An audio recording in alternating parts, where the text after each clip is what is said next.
What up, everybody? How's it going?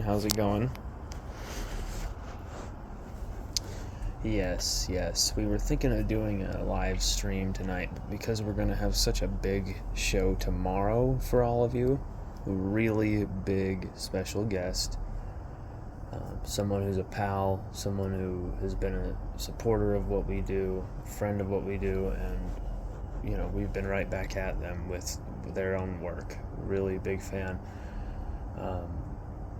Big admirer of what they do, and how they do it. We're gonna have them on tomorrow night, and we're probably gonna just film that privately, and then I'll post it after. But going to be big conversation. You know what? We might just do it live. We'll see what the guest prefers. But yeah, due to the game being the next day, we'd like to get it out. But this is going to be an interview that doesn't just encompass the next game or whatever. This is going to be an interview that can last for quite some time. It's going to be quite a wide-ranging interview. Very excited about this, very prepped, this is something that just spontaneously came to me. It's something I've wanted to do for a long time with this person. Very, very excited. Don't want to announce just yet, want to make sure everything, get my ducks in a row. But LSU Auburn.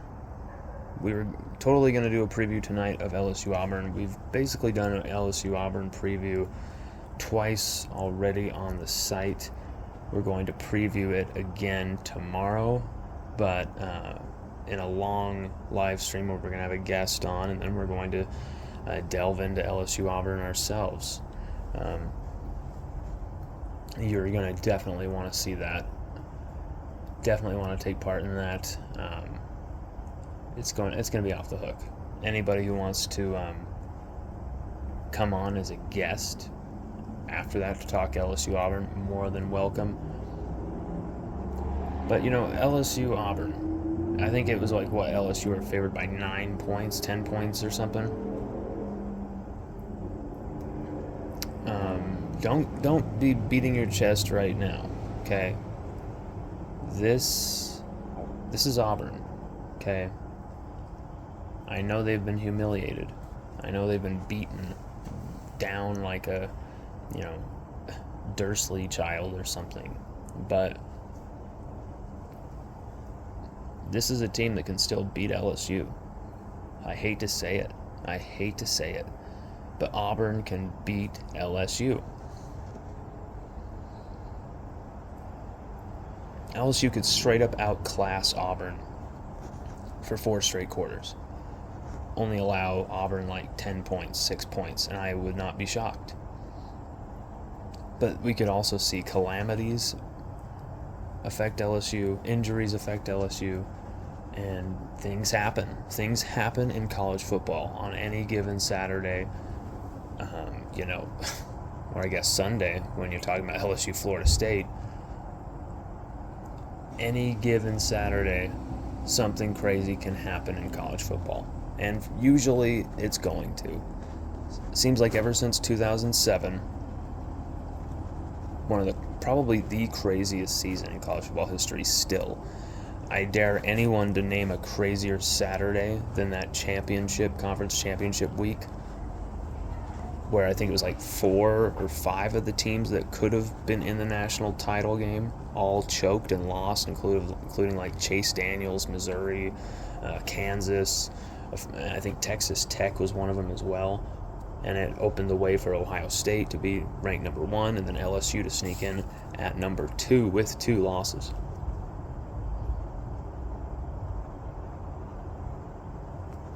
And you knew once LSU got in that we were going to win that thing. You knew it. You looked over across there, saw Todd Beckman, and you knew it.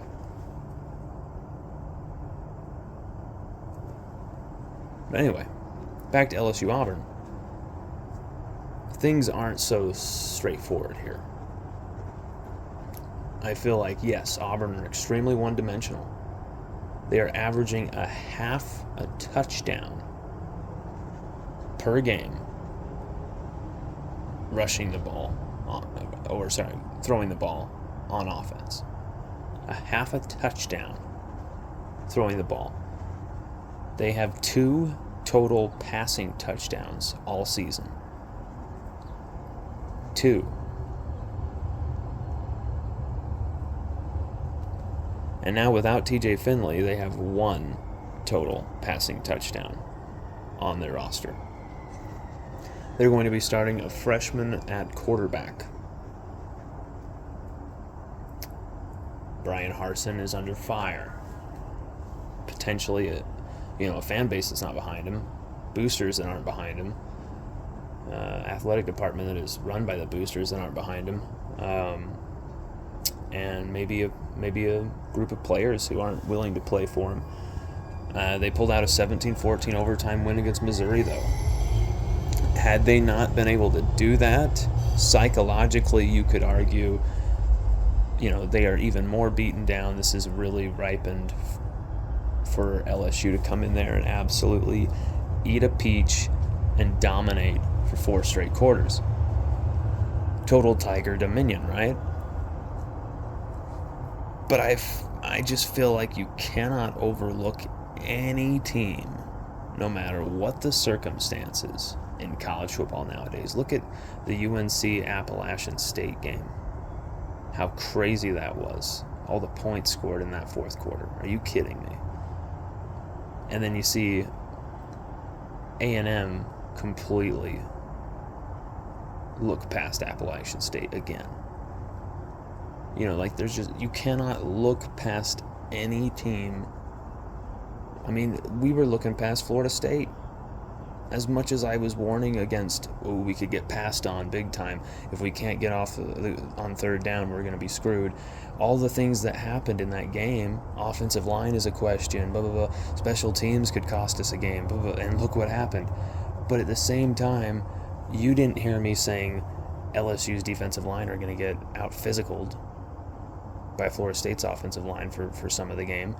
You didn't hear me saying that, Florida State's defensive line were going to absolutely destroy our offensive line. That was something I did not see happen. Kayshon Boutte having 2 catches in the game. So, I have trepidation. I feel like LSU figured out so many things over the last 4 games.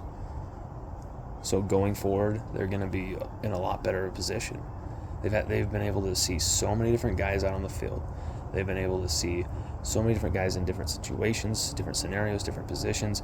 They know a lot about what they can get out of these guys, but they still have so many question marks across this roster that, the first 4 games were almost like extended practice in a way with some of these blowout wins, but at the same time,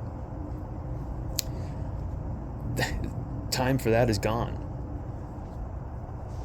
The time for that is gone. Hopefully LSU can get another blowout win against Auburn and they can kind of figure out some more stuff, especially in the passing game, but LSU are going to have to really take advantage of the early opportunities, which we did not last year. Last season, LSU had Auburn by the throat. Kayshon Boutte, it was going off, and we stopped giving him the ball. Jack Besh was going off, stopped giving him the ball.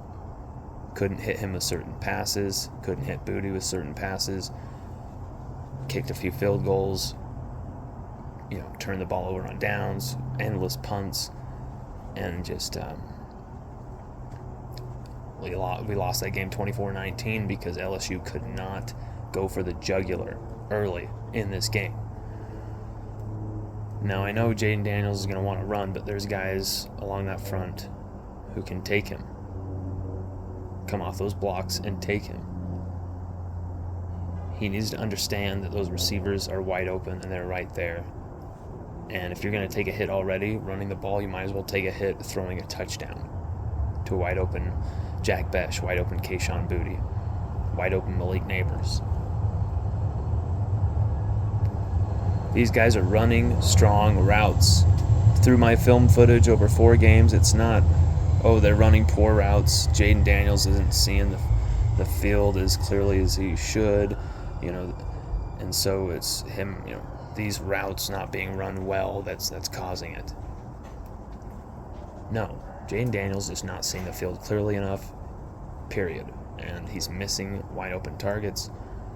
That should get cleaned up. You saw Jaden Daniels start to really get out of that funk, start to hit some receivers with some nice, that third down throw to Dre Jenkins, the first one. The second one was awesome too, but the first one was a straight up just dart. Straight bullet. Thought he was Gilbert Arenas in the arena for a second. But, Jaden Daniels can throw the ball if he actually trusts himself and just lets loose. And these receivers will be there to make the plays if he trusts them and lets loose and actually gives them a catchable ball. That's the problem. I really, the graph on Jaden Daniels' incompletions, it was something like 80-something% were uncatchable balls. So, that has got to be cleaned up. That has just got to be fixed. And, I don't, Auburn, they're a very one-dimensional team on offense. They're running the ball well. Tank Bigsby has 4 rushing touchdowns, and I believe, I'm trying to remember the other running back's name, but they have a second running back who also has 4 rushing touchdowns. So they are running the ball well. At the same time, not running it clearly enough to where they should be with the weapons they have. And they are extremely one-dimensional. And that was exposed by Penn State. Will LSU be able to expose the one-dimensionality of Auburn? Because here's the thing, we thought Florida State were one-dimensional, right? But Jordan Travis had a few athletes out there out wide, and he proved he could throw the football. Auburn have Coy Moore, former LSU receiver. But other than that, I think their leading receiver had 230 yards, 1 touchdown, I believe. I'm trying to remember his name as well, but it's, very nondescript receiving core for Auburn. And if you think that guy can get, the freshman can get them the ball with that defensive line bearing down on him, a healthy B.J. Ojolari now, you got Jay Ward potentially blitzing from the nickel at times. You got Greg Brooks Jr. flying around there with his head on fire. You got Harold Perkins in the middle patrolling and destroying. Got Mekhi Wingo up the middle. Ollie Gay looking like he's got something to prove. That's a recipe for getting whooped. But if LSU can't stop the running game and Tank Bigsby is able to take over, this could be interesting for the first half until hopefully LSU can pull away. But really, this is all set up for an LSU win. But that's what freaks me out. That's what worries me. I don't want any complacency. I don't think we'll see that from the players. Brian Kelly has shown that he can get his players up for a game, even though there was issues with Florida State. We knew there were going to be issues coming into week 1 against a team that had played in week 0. You knew there was going to be that clear difference. There shouldn't have been, but one thing you can say, Jake Flint's conditioning has absolutely paid off for this team. This team have been flying around, and they've been out running, wearing down the opposition by the fourth quarter. Not only in those comebacks, but just you can see that they're fresher in the fourth quarter than the other team. If that can continue, the defense can continue playing like they have. Absolutely lights out, like a top 10, top 5 defense. And if, Jaden Daniels can actually give these receivers the football, if Jack Besh can get these opportunities, Kayshon Boutte finally can get in the end zone. And then if Jaden Daniels wants to run, he can do that when the opportunity is there. But if he can get these receivers the football, if we can continue to chip away at the running game, wear down Auburn, wear them down in both facets, make them cover every blade of grass, not just we have to spy on Jaden Daniels, and if we close in on him, he's done. We absolutely have to see Daniels hit these throws, because then it makes the defense back off. And if Daniels can keep hitting throws and keep forcing the defense to back off just ever so slightly, there are going to be so many purple and golden opportunities for him to go flying up the middle, flying down the edge, and just find 20, 30 yards of space and chew up ground. That's the thing, is if Jaden Daniels, he's already going to find the space, but if he can get them to back off even more through the passing game, damn. If he can get them to bite seriously on the passing game, because right now, Auburn's defensive coordinators, defensive staff are coaching their guys up and saying, if at all costs, just hit Jaden Daniels, because he's going to be their biggest weapon with his legs. Just go at him. If he's going to throw the football, okay. If he's going to, try and hand it off, okay. We can live with, 10, 15 yards from that if he completes the pass, or we might be able to make a play on the ball. But when in doubt, just hit Jaden Daniels. That's what they're going to do. That's the only way Auburn can win this game. So what does Daniels need to do? Protect himself by getting rid of the football immediately. Mike Denbrock, Joe Sloan, they've got to be calling these quick passing plays early. Quick slants, quick screens. We saw what Brian Thomas Jr. can do with a screen. Get these guys the football, protect Jaden Daniels, get this defense to back off. And then JD's going to have plenty of open running lanes. I wonder if we're going to see a big game from John Emery Jr. It was 2 years ago at Auburn. It was a game where he would love to forget, where many people were calling out him laughing on the sidelines while LSU were losing big time, 44-6 or whatever, 44-9 or whatever it was. It was 44-11 or something. It was an absolute shellacking. And John Emery's lack of ability and pass protection caused a direct play that swung the game, where TJ Finley got strip sacked, and they returned it for, I believe, not a touchdown, but at least to the 5-yard line. And it turned the game, and it just, LSU were not able to recover. Seeing him laugh on the sidelines, people were freaking out, people were going nuts. And it's like, if you know what John Emery was facing off the field, you understand why the young man can laugh. It's okay. Chill the hell out. But at the same time, it would be great for Emery to kind of silence any lingering doubt about if he has the burst anymore, if he can do it anymore after the long layoff, and really, take this game over and have a 100-yard day. We could absolutely see that from John Emery Jr., or we could see him getting limited carries and maybe 30, 40 yards for the second straight game, while Noah Cain gets the bulk of the carries. But, they've got to lean on Emery here. They got to lean on Emery. And I think they got to really give him some opportunities, because he can absolutely gash and wear down this Auburn defense. And then, Noah Cain can go right up the middle and attack him and probably steal an extra 2 touchdowns this game, all set up by the legs of Emery. Just like we saw, Armani Goodwin setting up scores for Cain or for Josh Williams. And that's another guy, Josh Williams. He could play a big part in this game.